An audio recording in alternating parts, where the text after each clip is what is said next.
Hello students, hope everyone's doing well.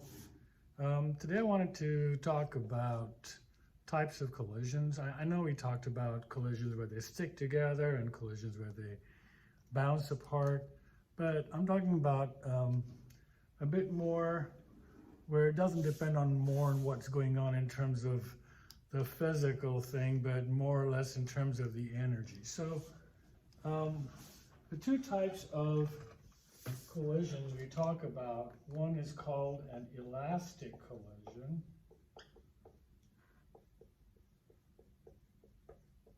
and the other is called an inelastic collision.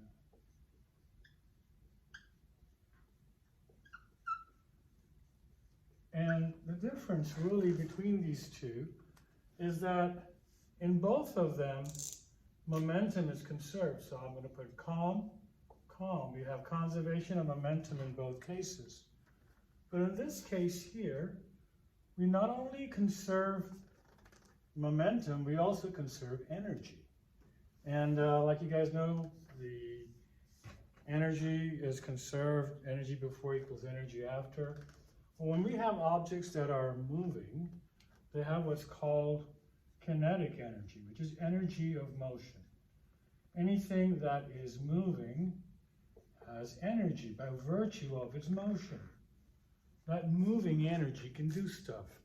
A moving car can knock stuff over. So kinetic energy is energy due to motion. It can simply be calculated with a simple formula, 1/2 times the mass of the object times its speed squared. And that is your kinetic energy. And so in this case, we have, conservation of momentum says P initial equals P final, and then conservation of kinetic energy, basically meaning kinetic energy being the same before and after the collision, would mean KE initial equals KE final. Well, in this case, both cases we have conservation of momentum, but here we also have conservation of kinetic energy.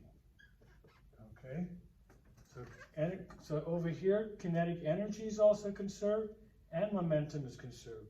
In the inelastic collision, the momentum is conserved, but the kinetic energy is not. And it doesn't mean that energy is not conserved. The kinetic energy changes its form.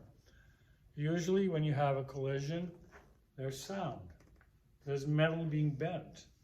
All of that energy comes from somewhere. So it comes from the kinetic energy. So when you have an inelastic collision, where you have sound and the deformation of items, things colliding, those collisions are very inelastic.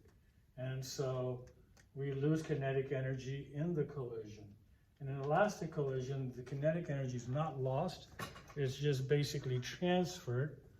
And if you ever saw the Newton pendulum balls, those 5 ones that you see, and you pull 2 of them apart and it keeps going back and forth, that's showing both. That's an elastic collision. Although I know there's that sound, the tick, tick, tick, and that's what eventually dies out. But it's generally pretty elastic because these balls are really hard spheres and they don't deform.